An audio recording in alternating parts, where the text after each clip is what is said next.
Hey, what's up guys, my name is Nof, and welcome to another tech video, because why not?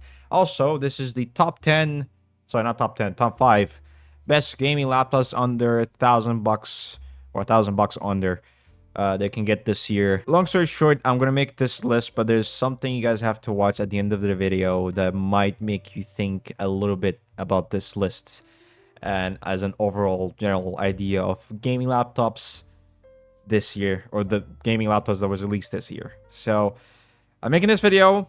It's gonna be for informative reason to give information and help people out there. But I would still recommend you guys to listen to the reasons at the end of the video. So let's get right to the list, shall we? Now, starting off is with the Acer Nitro V. It's exactly $1,000. It has an i9-13900H, which is a 14-core processor, which I believe is like 6 performance cores, 8 efficiency cores. Yeah, total of 14 cores. At a higher speed, which is insane because it's honestly the craziest processor to add on a $1,000 laptop. But that's insane. That's nice. An RTX 4060, Acer, yes, 16 gigs, 75 watts. So it's kind of between a lower wattage and a higher wattage, is something in the middle. For the most part, if you're playing in 1080p, which the screen does have a 1080p 165 hertz screen. Oh, it's 144 hertz screen. Never mind, I was wrong. Anyways, it will be decent enough to play at 1080p. It is still higher than the lower wattage, but not getting close to 100 watts. So it's in between. It'll work. It does have 16 gigs of DDR5 RAM and 512 gigs of NVMe SSD. Long story short, this laptop, or rather Acer, is trying to release a lot of great budget and great spec overall type of computers. There are some, drawbacks to Acer laptops, at least in this price point. One, which even till this day, they still can't do that for some reason, and is the screen. The screen is good for gaming good enough for gaming, but in terms of anything else, the screen color production is horrible. The color accuracy is horrible. It's not great. The colors are just washed out, to be honest. It's kind of actually similar to my laptop here that I'm using right now. It's meh. If not, you probably prefer to have a secondary screen to do more professional stuff, which I would recommend. But overall, other than that, CPU wise, it's great. It's a 14-core high performance processor, i9. The graphics card is decent. In terms of even storage wise, I mean, sure, it's only 512 gigs, but at this price point, kind of makes sense, kind of. But the decent part of Acer is that they really do add anything that could make people think of getting the products rather than not think of getting it. And it's upgradable storage. It does have upgradable storage. You can add another NVMe SSD, I think up to 4 terabytes, which is insane. So Gen 4 to be more exact. So in the general sense, it's still good. So yeah, in terms of ports wise, it's not bad. On one side, you do get 2 Type A's, which I believe is all of them is Gen 1. Yeah, all of them is Gen 1. So 3.0 Gen 1, 5 gigabits. Or 3.2 Gen 1. Anyways, it's a 5 gigabit port. A Type C port that's Gen 2 and also supports for Thunderbolt, which is great. And also Display port, which is also great. HDMI 2.1. I believe it's HDMI 2.1. Yeah, it is HDMI 2.1. An Ethernet port, and then the other side there is another Type A 5 gigabit and an Ethernet, and a audio jack. So in terms of ports, is the typical amount, but decent spec, if that makes sense. Good enough, good ports, really decent. Overall, in terms of price to performance, I feel like this is the best one in the list. That's the reason why it's the top one. But if you want something slightly different, go ahead. For me, I would recommend this, other than the screen being not that great and maybe the graphics card not being that powerful. For me, graphics card is still decent. 75 watts is not bad. Would prefer slightly more, but still not that bad. The only issue for me would be the screen. Other than that, it's good. Now, if you're looking for the AMD version of this type of spec, would be with the MSI Thin A15. To make it very simple, I hate this laptop. Or rather, I hate MSI's lower tier laptops, and for reasons. So, this does have an AMD Ryzen 9 8945HS, which is the difference between the Intel Core i9, which is an 8-core high performance ish processor. Does have an RTX 4060, although this is the main difference between the Acer one. This one is a 45 watts, so the performance wise is the best, but it is a 4060. 16 gigs of RAM, the DR5 RAM, and this time a 1TB of NVMe SSD. Now, again, same thing, 144Hz, not that great of a color accurate screen.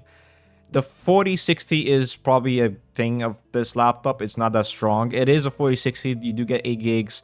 The performance-wise is not that great because they usually perform really weak on a 45 watts anyways. Would not be understandable on a 4050, but a 4060, it's not. And a long story short, it's not that great if you think about it. But it does perform well enough. But if you want something faster, it does have an AMD Ryzen 9. So if you want something that's AMD based and also want to save a little bit more battery, which Ryzen processors usually do that, I guess you could recommend this. Also, it's 1TB of NVMe SSD rather than 500 gigs, which is good because this laptop has no upgradable storage whatsoever. Other than the main storage, which you will have to remove it and all that stuff, would be annoying. So there's that. In terms of ports, I know this laptop very well to the point I just fortunately know the ports. So on one side, you get an HDMI 2, I believe it's not 2.1, it's 2.1. They upgraded, that's nice. Finally. Back then it was 1.4 actually. On the other side, you get 1, 2, and 3 USBs Type A 5 gigabits. And then you also get an Ethernet port, dual headphone and microphone jacks, and a Type-C. Now, the Type-C is confusing for me because back then I knew. Now there's a couple of websites telling me something and the other ones telling me something else. So I think it's a Gen 1. It might be Gen 2, but in a general sense, it does support for display out as well. Hence the symbol over there. But if it is Gen 1, yeah, similar to the old ones. If it is Gen 2, it is an upgrade. I have no clue if it is a Gen 1 or Gen 2, but by the look of it, it might be Gen 2? Maybe not. But long story short, the ports on this is honestly mediocre. It's simple, really, much simpler than other ones, to be more exact. It is weird for them to add the dual jacks, honestly, in my opinion. Again, you're not getting the best thing in the world. But it does have something. In terms of upgradability and everything, it's not that great. If not, it's confusing. They removed upgradable storage in this rather than keeping it. So there's that weird thing. Overall, I wouldn't recommend this at all. In some ways, I don't think I would recommend. I honestly don't recommend it. But if you guys want to check it out, go ahead. Personally, I would prefer the Acer one over this, but it's really up to you, I guess. If you want also separate headphone and microphone jack, I guess this is the only option. And the next one on the list is the Asus ROG Strix G16. This is the only laptop that has a bigger screen, I believe, although I could be wrong. It's 165 Hz 1080p screen, although I'm not sure about the color accuracy, but usually they do have good screens. Sometimes they don't, but mostly they have slightly better screens than the other competition. It has an i7 13650HX, which is pretty much another 14-core processor, but in a lower wattage or lower gigahertz than the i9. Still, pretty decent processor as well. It does have an RTX 4050 instead of 4060, so we're going on a lower graphics card this time. 16 gigs of DDR5 and 512 gigs of storage. Again, the benefit for this laptop will be the screen. The screen is bigger. The ports also is good. We are talking about 2 Types A that are 10 gigabits rather than 5. So 3.2 Gen 2. And then on the other side, you get an HDMI 2.1 connection, a very fast Ethernet connection, and then an audio jack, and then 2 Type-C ports, one which is Gen 2, which does support for display out as well. And then you get another Type-C that's Gen 2 and also for support for Thunderbolt. Also display port support as well. So while this has although the graphics card is the higher wattage one, But the lower type of graphics card comparing to the other ones, you do get a better screen, bigger one, and a faster one as well, and better ports. So if you're looking for better screen and better ports, this is it. The processor is still decent. Only thing would be the graphics card. So it is lower comparing to the other ones. The other one would be the fact that ASUS has a horrible thing with warranties, and they pretty much became a scamming company at this point. So if you want to deal with the warranty issue scenarios at the moment, good luck. But in a general sense, I do have to say ASUS do know how to make good products. I feel weirded out to say that you might not want to get it. At the same time, you kind of want to. So it's kind of a 50-50, if you get what I mean. So if you want to do it, go ahead. You don't want to, up to you, really. Personally, the only good thing about this is the screen of the ports. Other than that, you could still go with the Acer one and get a second screen. You know, that could just solve the problem. And the ports on that one is still not that bad. But this one is better. It's an upgrade, to be honest. The ports is better. Storage-wise, I do believe there's an upgradable storage for this one as well. And I don't know the details though, but overall, does have good upgradable storage. But again, up to you. Personally, I wouldn't get it. But if you want something like this, yeah. Also, a 16:10 aspect ratio. So the next one, or I believe like the fourth one on the list, is the HP Victus gaming laptop. I don't know that much about this, other than the fact that I'm not really a fan of HP lower tier gaming laptops. In general, HP is not exactly my pick ever. It has an Intel Core i5-12500H, which is a 12-core processor. NVIDIA RTX 4060, which is nice. 16 gigs of RAM, 512 gigs of SSD, and a 1080p 144Hz screen. That's all I know. Honestly, it's not exactly the best laptop in the world. I mean, you get one Type A port that's 5 gigabit, an Ethernet port, audio jack. You do get an SD card, which is nice, different from others. And then the other side, an HDMI 2.1, another 2 USBs Type A, 5 gigabit, and then a Type C, which I believe it's also 5 gigabit. Does support for display out. But in general sense, it's kind of the same level as the MSI Thin, if that makes sense. Just slightly better in terms of the looks and whatever, and more towards work than gaming. It's more like a work/gaming rather than just gaming. I would recommend this if you want something for work and gaming. Again, it's not the best laptop in the world, especially the screen is also similar to the MSI one, to be honest. But it is more work-like computer than just gaming computer. It will work for you for that. I don't believe there's any upgradable storage for this as well. But overall, it's okay, but not my pick. If you want something for work, definitely recommend this. If you want something that can play games slightly, definitely recommend it. If you want something that can do stuff more, no, it doesn't. It is what it is. So, if you like HP computers, there's that option. But I don't know. Other than that, there's one good thing about it: the SD card connection. That's great. That might be a plus for some people out there. And finally, last but not least, is the Lenovo LOQ or LOQ, whatever, 15. It's a... Do I have to say it? I just like Lenovo's laptops and those price ranges for a reason. So they give you something that makes you feel comfortable, if that makes sense. It's weird. So you get an 15.6 inch, I believe 144 Hz as well, which I hope I'm correct. I forgot to check that out. Yep, 144 Hz with color accuracy. That's nice. And an i5-13450HX, higher gigahertz of wattage in general, but 10 cores rather than 12 comparing to the 12500. 12 gigs of RAM, which is unusual, and an RTX 4050 68. To be fair, it is the higher wattage one, so you know.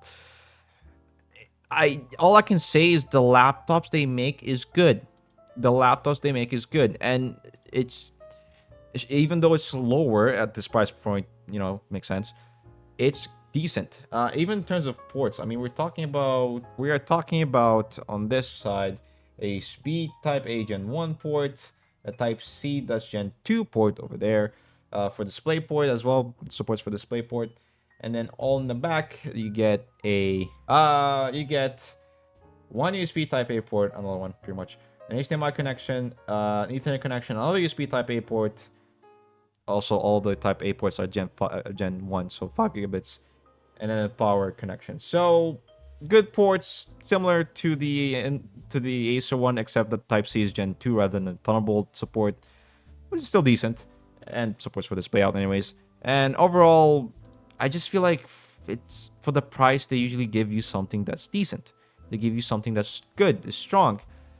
It's great. The 4050 in this is still better than the other one. Believe against the Acer one, maybe. I don't know. Sorry, ASUS, not Acer. But overall, for the price point, you get good ports, good computer in a general sense. And I do believe you can upgrade the storage in this one as well. So, although I could be wrong. But in a general sense, if you want something that's cheaper and still good and it performs good, it has good ports, it has good features overall, and the color accuracy in this is good. For the screen, perfect. It is the best one for the price point. You could literally avoid every single one of those laptops if you want to like upgrade your storage or whatever, and get this, and you'll do just fine. Although the 4060 will be a better option. So again, think it twice though. But if you want something like this, it is great. It is a great price point for the performance. It performs decent. It performed decently. It is weird that it's 12 gigs, so that might be a weird thing for most people. But again, you could just upgrade the RAM anyways. So, a general sense, for $160, I don't know. I mean, for me, I would probably prefer this over my computer itself, to be honest. So, I'm just saying, it's a great option. It's good. Definitely recommended. Now, before I end this video, which, by the way, that's it for the list. That's pretty much it. Well, I would say, hey, if you guys want to check it out, whatever, which I would say it. Actually, let me just say it. If you guys want to check it out, it's on the description down below, all the 5 laptops that I mentioned. With that said, I want you guys to think real quick. There are 3 reasons why I wouldn't recommend getting a laptop in the first place this year, and maybe even afterwards, until the release of the RTX 5000 series. And I will have to say that these reasons are very reasonable reasons. Reason number 1, the lack of options in the market. Because let's be honest, it's not like there's a lot of options out there. Literally, you see the ones that you guys saw, the 5 laptops in the list. I got it from this. And let me tell you, some of them are okay, some of them are just almost similar, to be honest. And like, what is that? Not that many options. Some of them are weird. Some of them are... What is that? Long story short, they're similar, and sometimes they're not exactly options for you, to be honest. In a general sense. So yeah, that's it. That's it. There isn't a lot of options. So in a general sense, if you're looking for options, there isn't a lot. That's the issue that I have with gaming laptops these days. The options are getting less, which is weird. For some reason, you don't get that many choices, which is concerning. Which is the reason why, you know, that's the first reason why it's not a great time to buy a laptop. Second reason would be GPU performance. Well, I would say in terms of GPU performance has changed in some ways, especially with the 4050 and the 4060. Now the 4050 being 6 gigs and then the 4060 being 8 gigs. There's a bit difference there. There's the other graphics cards, and you know, in a general sense, the performance would be good, but not to the point where if you had a RTX 20 series and above, you would think of changing. Because to be honest with you, keep what you have. There's no point of changing in the moment. So the 4070, as an example, is something that I feel like it could have been different. They released it in a way that didn't make any sense, and I get it, but at the same time, it felt a little bit weird. You get an 8 gig card, 8 gigs, for a price that's expensive. And while true, it is still 50% stronger than, let's say, someone with an RTX 2070 mobile. But it's also 8 gigs, so I don't see the point of changing. And there is a bit of performance boost, sure. But the price is expensive, and while some of you might say, well, why not just get a 4060? The difference is 30%, and while 30% is good for most people, some people require something that's even more. And technically speaking, if you're getting a 2070, or you have a 2070 and you're thinking of getting the newer version of it, which would be the 4070, you would expect something a little bit better. The biggest issue for me is that the 4070 should have at least, more than 8 gigs, and it doesn't. It has 8 gigs, and it should have been more. And that's something that for me, even I'm thinking that kind of feels a little bit like, shouldn't I just get a 4060? Like, I don't see the thing here, it's confusing, Good amount of people are waiting is for the 5000 series, hoping they will change things to the point where you probably would like to upgrade, right? Especially with the 70 version, if the 5070 has something that actually is special, and also hopefully the price is good, sure. But right now, the 4070 is mostly on expensive laptops that cost pretty much $2,000 at this point. Whereas, I don't know, especially if someone bought something that's cost that price point, but at the time was something that made sense. Nowadays, it feels more of a, well, yes, but no. It's a 50-50 scenario. Most people want something that's a definite. It's something that you want to get it. Unless you're a first-time user. Like, if you're a first-time buyer, sure. If you want to buy something, now, when back then you had something that just probably like 10 years ago, like a laptop that's 10 years ago, something like that, sure. Or if you had like a 10 series graphics card laptop, yeah, that's a definite yes. There's a huge upgrade there. But overall, it's not that big of a deal if you had something that was like 20 series and above. Especially if you're 30 series, definite no. So price to performance wise is probably an issue here. That's the third reason to not get gaming laptop this year in general. Price to performance wise is another issue. For $1,000, I would prefer to get a 40 series computer that has a decent processor. It really doesn't need to be an i9. It could be an Ryzen 7 or Intel Core i7 at a lower one, a lower version. Doesn't even have to be the best one, just a decent one. The great screen, one of the biggest issue, the screen. It has to be good screen, not the best, but at least a good color accurate screen, and good port selections. Also upgradability. That's something that I want. We don't have that. We have Acer, which even though for the most part it kind of ticks all those ticks for the most part, the screen is an issue. Then we have ASUS. Oh, the graphics card is an issue. MSI, everything about it is horrible. It's even for Lenovo one, which I mentioned is good for the price point, but for the most part, if I would pay exactly $1,000, other than 850, sure, but if I will pay 1,000, I would like the same thing that has on the Lenovo one, but with an RTX 4060. You can't get that. For some reason, the price to performance is still an issue. The features, the balanced computer is not there yet, and that's the issue. Well, honestly, if Acer did add a good screen, that would I probably would recommend the Acer one. Period. Nothing else but the Acer one because of that. But I don't think Acer. I'm pretty sure I searched that the Acer screen is not that great. The colors are not that great. So, like I said, it's they should make a laptop that has every single thing that ticks a buyer to buy, without being too excessive, but still being very good to the point you can use it for most things you want to do. And that's the issue. There isn't a laptop that does that. Either you will pay more than you should, or even sometimes when you pay more, you don't actually get the good thing anyways. So in a general sense, price to performance is an issue. Graphical performance is an upgrade, but not to that extent. And people prefer something that has an upgrade that's beneficial to them, especially for the price point that they're paying.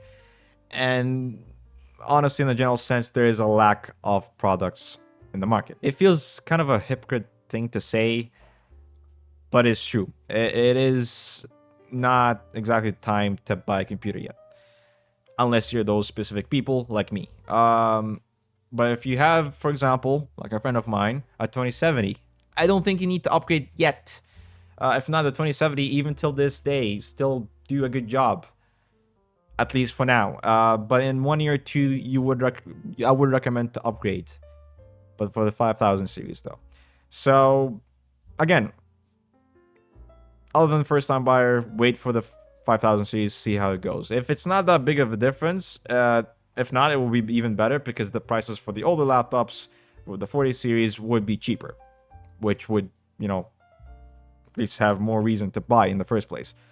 Other than that, I don't know. It's not really something I would recommend. Heck, even some YouTubers out there, they mention that it's not exactly a good time to buy a computer yet. Not a good time to buy a laptop, and for a reason. It's not something that's, you know, something they should do right now. But for the most part, I recommend to wait. If you're a first-time buyer, this video is for you. That's all I can say. That's why the links are going to be there. If you want to check one of those laptops, if you're planning to buy one of them, go ahead. Personally, Acer, Lenovo, and maybe even ASUS. The rest, not so much. But if you're someone who wants more, not exactly a good time to do that. Thank you guys so much for watching this video. Hope you guys enjoyed it. Hope you guys liked it. I know this video was longer, but if it's for a reason. It is something that's very important for many people. So yeah, it makes you think. If you guys do think that my thoughts on this is wrong, or you guys have other feelings to the whole thing, comment down below, share your thoughts, give your opinion. I need to know whether you guys agree or disagree to this. Personally, I feel it's something that's important, right? And also that it is something that's going on right now. So again, comment down below, share this video, give a like, subscribe for more content. Remember to subscribe. I'm getting close to 1,000. Let's go. But anyways, share this video, share it to everyone, share it to your family, your friends, your girlfriend. If you don't have a girlfriend, share it to your dog, your cat, share it to everyone. So thank you much for watching. Thank you guys. I can't even speak anymore. Wow. Thank you guys so much for watching this video. Give a like, subscribe, share this video, share the channel, and I'll see you guys in the next video. Peace.